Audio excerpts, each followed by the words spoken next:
What's up, everybody? Man, I love my singing bowl. Isn't that cool? Mine's even got a little monk in it. That's freaking awesome, isn't it? That's nice. It gets you to feeling good in the morning. I like my singing bowl sessions in the morning. So what is up, everybody? Welcome to Tucker's Morning Motivation. Today is a really special episode of the show. Y'all do me a favor. If you are live, drop a hashtag live, and if you're on the replay, drop a hashtag replay. And don't forget, smash that share button, because you never know who needs to hear this message. And I promise you, the message today, everyone's going to need to hear.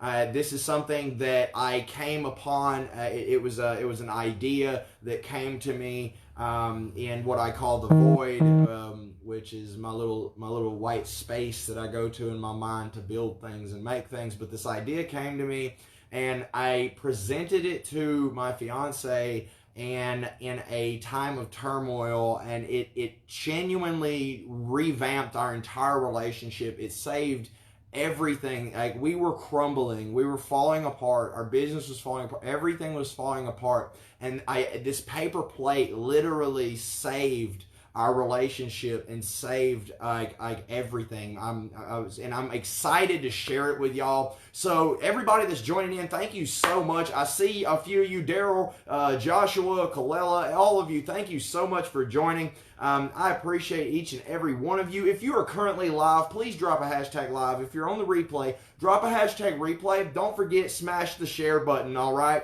Y'all are all awesome. Please, by the way, drop something down in the comments that you're thankful for. I am personally thankful for a paper plate, okay? So that's my big thing for today, is I'm thankful for this paper plate, because this paper plate saved my life, and I'm really hoping that once we get this concept out there to more people, more people are going to wrap their mind around it, and in turn it's going to change their life as well. So as you read the title, no, you did not read it wrong. This is how a paper plate saved my relationship, my business, my life, and everything in between. So it's just pretty cool. So before I get to the paper plate, I'd like to explain where it came from and why. So, for those of y'all who know, I'm engaged to my fiance Sarah, Sarah Alexander, soon to be Sarah Bearden, and in the beginning of our relationship, just as any, it was amazing. So we connected with one another on every single level. We never seemed to argue. We never seemed to fight. Everything seemed to work how it's supposed to. But we all know that fades. Okay, anybody who's ever been in a relationship knows that in the beginning, you'll do anything for that person, and then over time, that feeling kind of fades away. But I started really digging into the psychology behind this and trying to figure out why. So if you actually look at us on an instinctual level, and you look at human beings as the chemical beings that we are, then you'll find that love is actually a chemical reaction in the brain that causes animals and people to protect one another and to mate. Okay, so it's a chemical thing, but there had to be more to it than that. Because I would talk to a lot of my spiritual friends, and they would say, love goes much deeper than a chemical understanding. And I really wanted to wrap my mind around this, because it was really bugging me. Because I would say, I love Sarah, okay? I love her. I have a deep-seated love for this person, but why? And why was the tension rising while that feeling actually fading? And I started to really sit back and look at it, and I did a full-on psychoanalysis of our relationship. And what I've come to this is how I got to this paper plate concept, and it's genuinely, in my world, become it's like a breakthrough in psychology and like an understanding of psychology.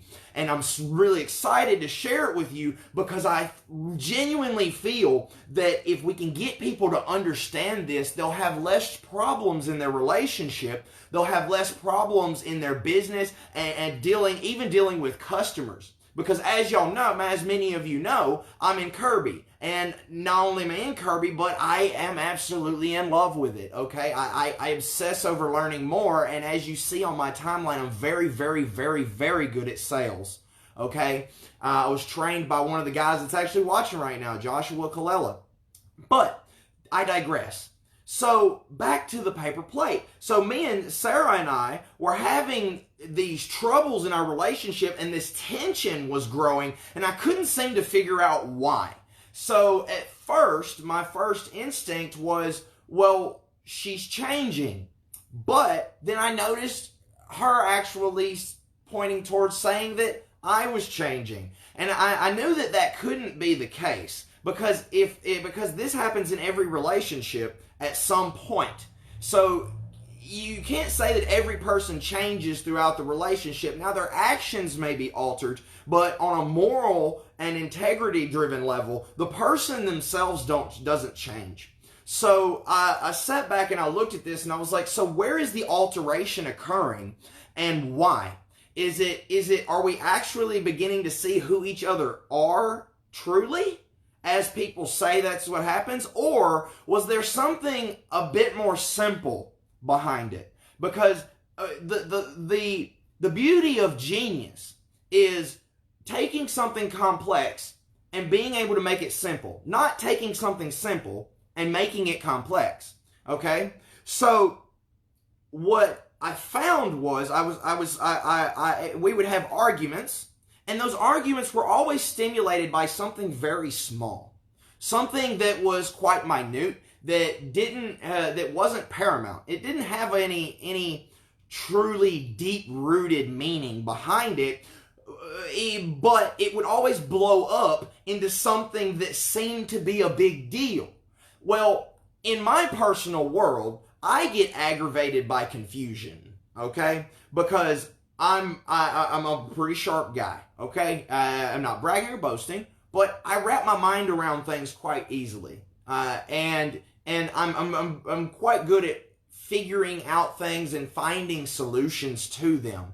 But I was getting enraged in our relationship, just absolutely enraged, because I couldn't understand where our tension was coming from. When we would have an argument, I couldn't wrap my mind around why we were pushing against each other so hard, when in the beginning we were pulling together so solid. We were building, and now it seems that we were destroying. And I couldn't understand it. And that lack of being able to understand it created the frustration. So I did a full psychoanalysis on our relationship. I actually took notes. I sat back and I observed, like, what is causing this? Is it her? Is it me? Is it a combination? What is actually stimulating this? And then what I realized is I went to the void, and for many people with Asperger's and many people without, even neurotypicals often use what they consider to be the void. Okay, Einstein used it, Nikola Tesla used it, and it's this blank space of nothingness in your mind, and you create things in it, and you test them in that void to see if they're actually going to work in the real world. So in my mind, I saw this circle that appeared in the void, and in the middle of that circle was a dot. And this is the paper plate, okay? So as you can see, I'm using the paper plate as an example. So as you see here, there's a dot in the center of this paper plate, which was the circle in the void. Now, in the void, the circle represented a view, okay? And the inside circle represents your viewpoint of something. So say you're looking through the scope of a rifle, all right? There's only so much you can see, and outside of that is dark. In order to actually see something outside of the circle, you have to move the point of focus, okay? Now, whether this is a relationship, a business, a goal, or anything in between, this point is your point of focus. This dot, it's your dot, okay? It's your point of focus. So for me, Sarah she's my dot, okay? And in a relationship, your spouse is your dot, your point of focus, Okay? Now, you notice here there's two circles. Okay? There's a circle on the inside and there's a circle on the outside. Now, the circle on the inside represents your viewpoint. Okay? That's you looking through the scope and seeing your dot, your point of focus. Now, the circle on the outside represents an ego barrier, or what we would call the event horizon. Okay, if you ever have studied black holes, you know that in the black hole there is an event horizon of which there is no return. Okay, once you get over that, you can't come back from it. So the outside rim of the plate is the event horizon or the ego barrier. Okay, once you surpass this barrier, you step into your ego. Okay, and so this right here is your viewpoint. The first line represents what it is, the actual view of the scene itself, not the whole picture. When you look through a scope at a target, you don't see the whole picture, you see the target. Okay? Now, the center of focus was Sarah. Okay? That's my dot. All right? That's what I'm focusing on. The viewpoint, this white space is the actual event. Okay? Say we have an argument. That argument, isolated, is the event itself. Okay? So that's the white space. All right? Now, the line that surrounds the white space is the outside, is the edge of that scope, which steps to the precipice of your event horizon. Okay? Or your ego barrier that we're going to call it today. All right? So, now, where's my pen? Oops. 1 second. Let me grab my pen.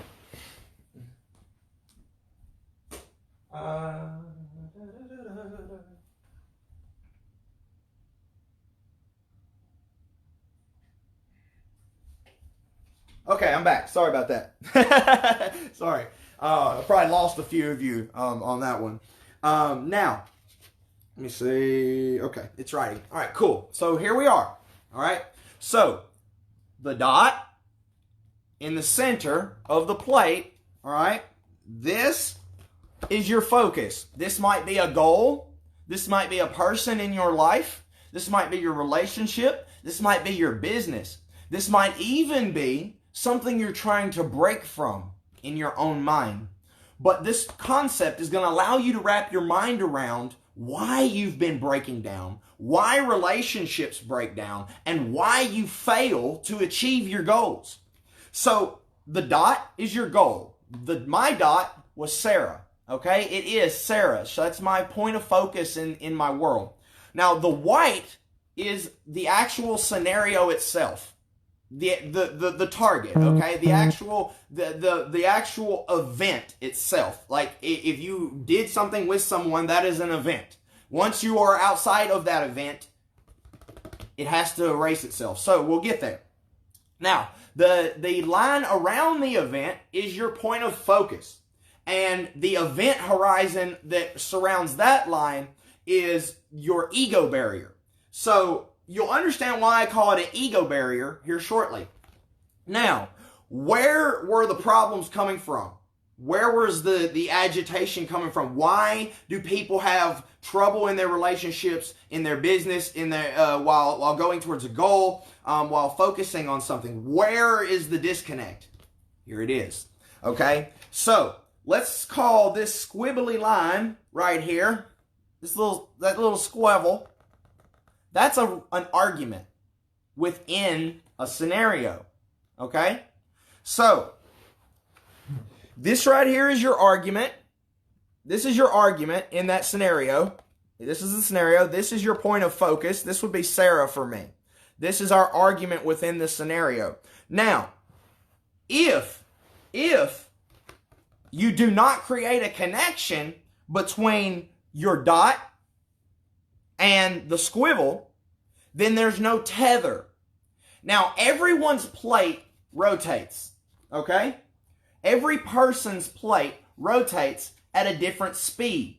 All right? Keep this in mind. Now, this is where physics kick in.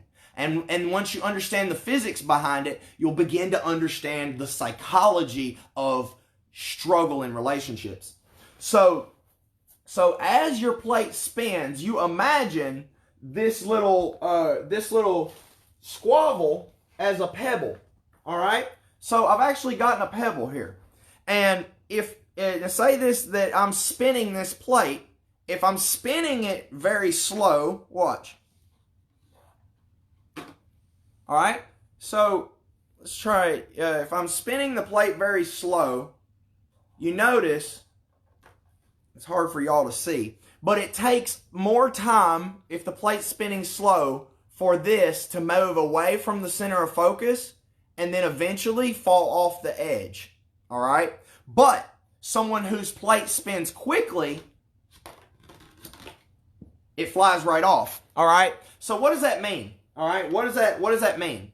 So the point is that while the plate is rotating, someone whose plate rotates faster, this squabble flies off the side quite quickly.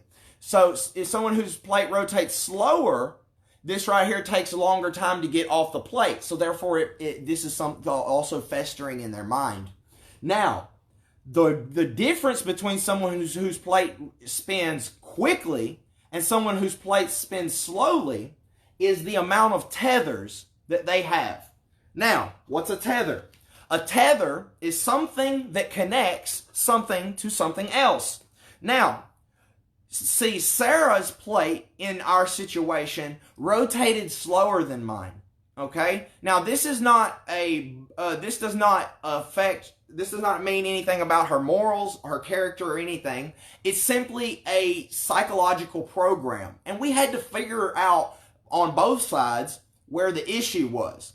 And what we found was that in her mind, she had created a tether between every squabble on the plate and the dot. So she believed that while my plate rotated, held on to these squibbles, and those arguments, those moments where we fell short for one another, were actually beginning to define the dot.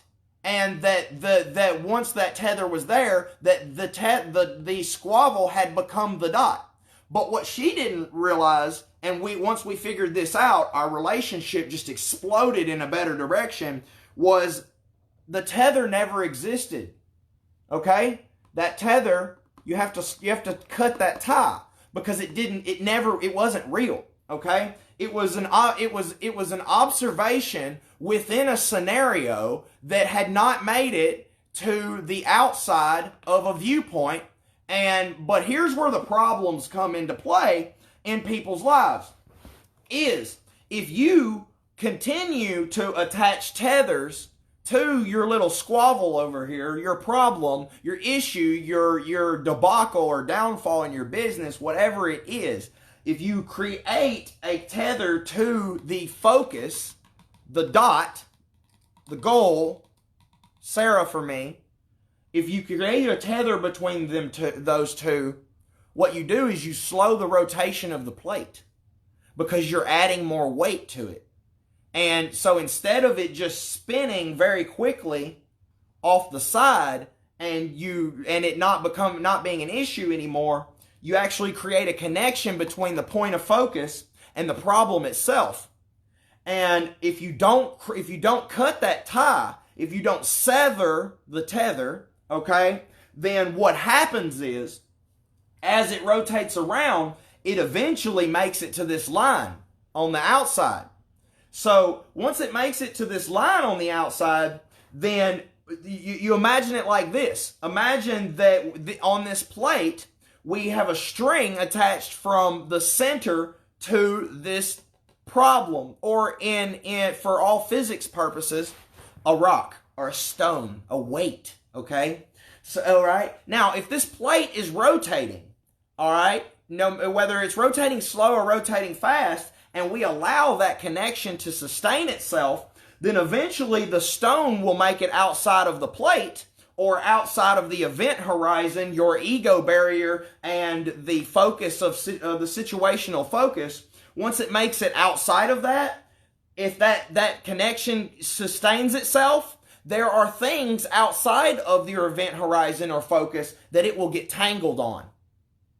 All right? So imagine we tie a string to the center of the plate and the plate rotates. All right?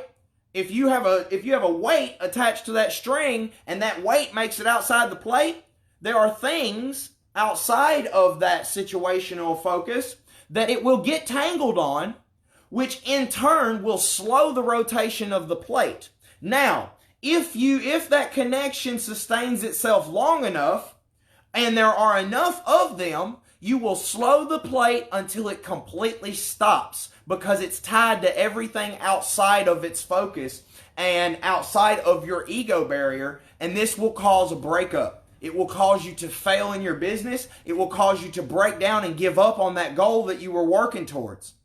Okay?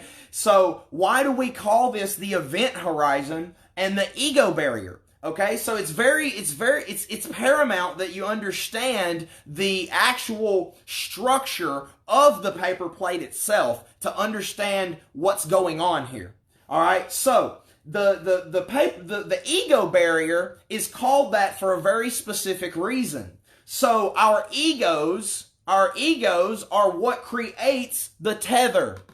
All right. Now, if this is an ego barrier and this is a situational focus of an area, then once that tether makes it to the ego barrier, it automatically detaches what you consider to be a tether.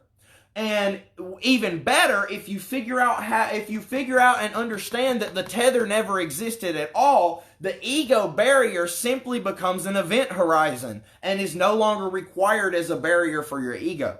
Okay? Because whenever Sarah and I got into an argument over something, she would say certain things and I would say certain things that made both of us believe that our focus, the dot, had actually shifted to the squabble or the argument, the debacle in any case.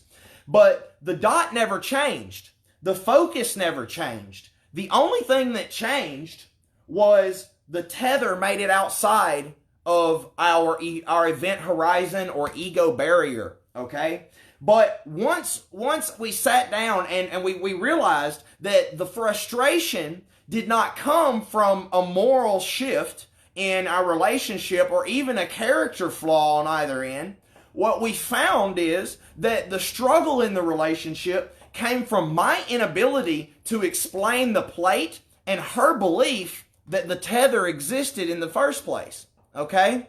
So my plate rotates very fast. Anyone who's ever spent any time around me knows that we can get into an argument or even a fist fight and I can walk off and 5 minutes later be over it as if it happened 10 years ago because my plate rotates extremely fast. So therefore, if there is a stone or a debacle, a problem, an issue, therefore, it gets slung off the side very quickly. But what happens in people's relationships and throughout their life is they understand their center of focus, but they actually believe that the center of focus changes when a debacle occurs due to a tether. Now, once that debacle makes it outside of the event horizon or your ego barrier, then your center of focus goes off. And it actually gets tangled. So imagine your plate rotating in the middle of a forest. There are trees surrounding the plate. These are things throughout your life, objectives, things that need to be solved, things in your world that may not particularly pertain to your center of focus in this situation. Like mine was Sarah, yours might be a business, might be something of that nature. Now, if this plate is rotating in the middle of a forest and you tie a string to the middle of this and you tie a weight to the end of that string, it's going to start spinning around it, okay? And it's going to cause tension on the line. Now, if you continually feed that line, which is you playing this bullcrap story over and over in your head about what your spouse believes or that you can't do this in business or you can't make it past this barrier, whatever it is, that's you feeding that line and creating a longer tether. Eventually, it makes it past the event horizon, which we now know is our ego barrier, and then it gets tangled on the trees around the plate.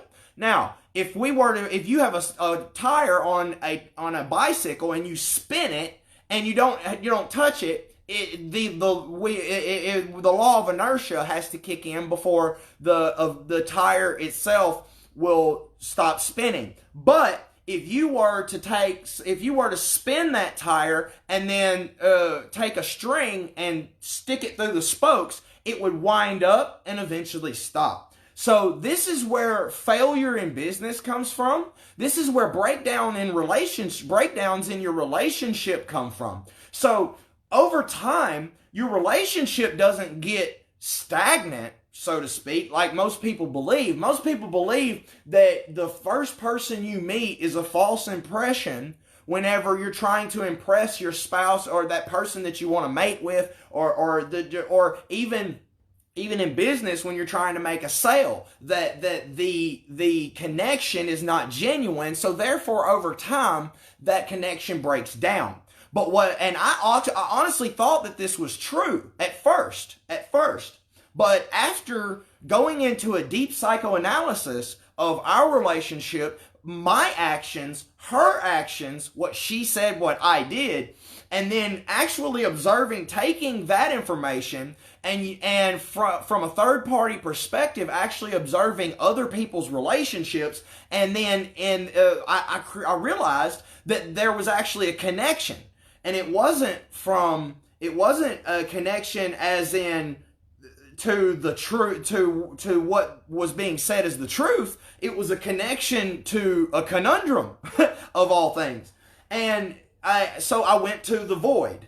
All right, this is when I have troubles in my life. Like I said, I myself, as well as many other Aspies, do this. I go to a place called the void. Some people that hang out with me notice sometimes I completely they can talk to me and I don't hear them. I'm completely elsewhere, and it's like my body's here on autopilot, but my mind is completely gone. Well, it's because I go to the void, and when in the void, I can build things like physical structures. I can build machines, create inventions, and I can test things and then see if they're actually going to work in the real world before doing them in the real world. And that's where I created the plate concept. So the plate experiment was simply, how do you keep it from halting? You notice that? You see how I created tension and then suddenly the plate halted? That's a breakup. Okay? That's what happens when people break up, is they've created too many tethers to too many squabbles or weights. They've allowed them to surpass the center of focus. They believe that the dot, the center of focus, actually all was changed from the center to the squabble. And in turn, the story they repeat in their mind over and over and over again over days, months, years, whatever, is what feeds this tether and allows it to surpass the event horizon. And once you surpass the event horizon, that string will get tangled on everything around it. That's whenever you get to that point in your relationship where it's almost like you're looking for something to argue about, or one of you or the other, you feel like the other is just waiting to pounce and you're walking on eggshells. Well, what really happened is, it's not that they're waiting to pounce. It's that this tether's been fed for too long. You have to allow the event horizon because here's the thing, it shifts from an event horizon to an ego barrier, because that tether can only make it past the center of focus if you don't have an ego barrier, because this tether is created by your ego, not by reality. Okay? So if you create a false connection between 2 points, and you allow, and then you feed that by letting it stir in your mind, that string will eventually surpass the event horizon and get tangled on everything around it, causing the rotation or flow of your relationship to come to a halt. A complete halt. This is where breakups happen. This is why you give up on your goals. This is why when a business has trouble, a lot of people give up, and because they created so many tethers to their center of focus that the center of focus actually changed. Because if you get too much tangled, here's the next step. This is the next step to understanding this, okay? If you create too many tethers and your plate halts, your subconscious mind has no choice but to change the center of focus away from one thing and take it to another. So if you were to break up with someone in a relationship because of these tethers, what will happen is this right here will become a tangled web that your brain knows it cannot, at this point, once you allow so many tethers to tangle, your brain cannot snap all those tethers. You psychologically couldn't do that. And then you can't get the plate to rotate again. And if the plate will never rotate again, then what happens whenever you stop moving? If you're not in motion, you're stagnant. If you're stagnant, you die. So the relationship has to stay rotating. It has to stay in motion. When the tethers get tangled, it stops rotating. It stops moving. Therefore, it crumbles and it dies. And that's what was happening to us. It wasn't that we didn't love each other. And it wasn't that the squabbles had any connection to the center of focus. It was simply that there was a tether that was believed to be there that never genuinely existed to begin with. Okay? So once enough of those tethers create that web and it tangles your plate and it can't rotate anymore, the motion disappears. And it's like that old house in the woods. That I don't know if most of you folks are probably from the city, you've never seen this, but where I'm from, you can walk through the woods and you'll find old wooden houses that have been forgotten about, and the vines grow over them and the plants grow through them. The animals make them their home, and the forest engulfs them. And that's what happens to your center of focus, your point, your dot. That's what happens whenever you lose focus on what it is that you were initially working towards. And I understanding this, because here's the thing: once that house is engulfed in vines, at a certain point, there's no fixing it. Okay? Once those vines get over there so much, you would literally have to destroy the structure and build a new one. And then to remove the vines is going to be more work than the reward's even worth. And that's why people don't go back to their relationships. Because they allow so many of these false tethers to tangle with everything outside of the event horizon. But when you create an ego barrier that severs these tethers, no matter how they were created, false or not, then the plate continues to rotate and it doesn't get tangled in things around it. That motion fuels the emotion of love. See? The motion fuels the emotion of love. Everyone that's ever been married for a long period of time and was happy understands this, but now we have a way to show people. See, this concept saved my relationship. And if getting to sit down with Sarah and show her this, and watching her aha, and then every tension we've ever had in our relationship was gone in an instant. It was as if we had just started dating again. The happiness came back, the clouds went away. And it was because we understood this plate concept.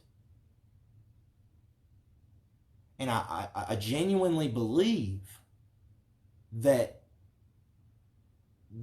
the explanation of it in this format is a breakthrough in relationship and goal-oriented psychology.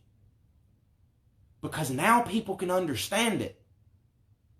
The challenge, though, is creating your ego barrier. Understand your point of focus. The squabbles will happen within the event. That's okay. It's natural. Cats fight, dogs fight, people fight, all right? It's going to happen. The problem comes when you create a tether, a connection. There's no actual connection between the center of focus and the tether or debacle in your relationship or your business. It doesn't exist. But nothing exists outside of observation. All right? A compilation of particles won't sustain themselves without observation to some degree. So the tether has to be created. All right? And it's like this. Here's a physical example of what will happen if you allow something to sustain itself inside of the event horizon. Watch this. Oh, let me find my little stone. So I have a pebble here. Okay? And I have my plate. So I'm going to take the pebble and set it right near the center of focus. Okay? And then I'm going to rotate the plate. And let's watch what happens whenever it makes it to the event horizon, but doesn't break over the edge.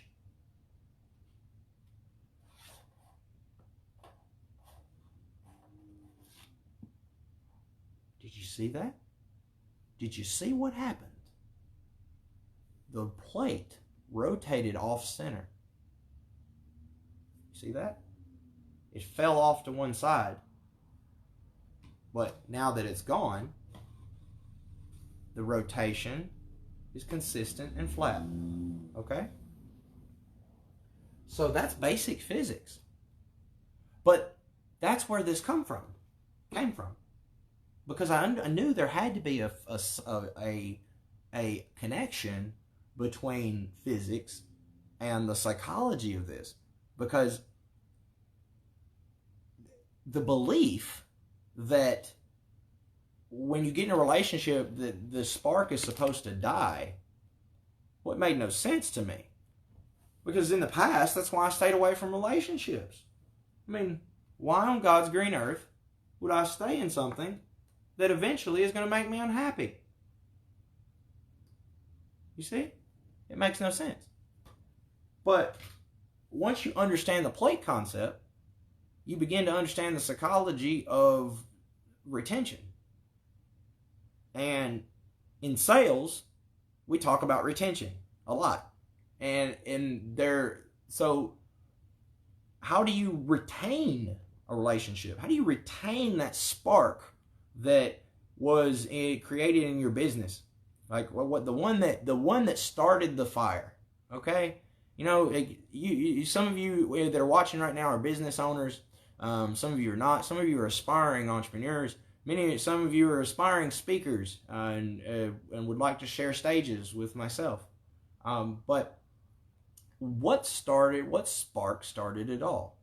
And you know what's kind of cool about the spark that starts it all is that when there's a raging fire and everything is burning, many people their focus shifts, their dot shifts to the fire itself, and that's whenever everything burns down, because the point is to focus on the spark that started it, that started the fire. Like Sarah and I, our relationship, we in the beginning, just as every relationship, had a spark, and it was what is a spark? A spark is when it pops up, it comes out of nowhere. It always catches people's attention in the darkness. Always. You can see a spark from 5-10 miles away through the darkness. And in the beginning of relationships, business, or goal setting, or even tasks, people see a spark, and that's what they focus on, and that's why they're so driven to do it. It's like that flint. You see the spark, and all you want to do is start the fire. He's like, I just want to start this darn fire, man. I just want to start it, and then when it starts, it goes, and it spreads. and people lose control of it. So when it comes to retention, to retain a mindset of excitement, to retain a relationship, to retain business, to retain customers, to retain anything within your darkness, within your darkest hours, you have to, it is paramount that you figure out how to find that spark. And you know what's wild? Is that you can't seem to see it until it's dark. Just like the brightest stars. You can't see the stars until everything's dark. You can't, it's very hard to go back and focus and keep your focus on the spark that started everything without the darkness. Because if everything's burning so bright, it just blends in. And it becomes maybe warranted or expected to a degree. But once you learn to focus on that spark, once you learn to stop attaching tethers to your focus, stop moving your focus to the debacle, move your focus back to where it started. The point of interest. Okay? Create an ego barrier.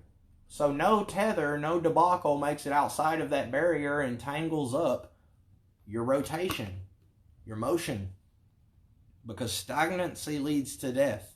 And stagnancy is a choice. But it's often not approached as a choice because of false tethers. So once you erase the tethers, you understand the focus, and you create an ego barrier, what you'll notice is everything gets a lot more simple. It's just the dot. That's all that's left. The only thing left to focus on is your dot. Your business, your relationship, your goals. Take everything out of the picture and come back to the dot. I hope y'all have enjoyed this. I hope that in some way you can take this and implement it in your relationship, in your business, in your life, and just learn how to sever your tethers. Learn how to create your ego barrier. Don't allow things to tangle within the ego, because you have to stay in motion. And tangled up tethers will never allow motion to sustain anything. Thank you for watching. If you enjoyed this, please share it. If you were live, drop a hashtag live. If you were on the replay, drop a hashtag replay. And always remember, if you can be the spark that lights the way through the darkness for even one person a day, in any shape, form, or way, doesn't matter if your name isn't remembered throughout history, your entire life will be worthwhile. Thank you for joining.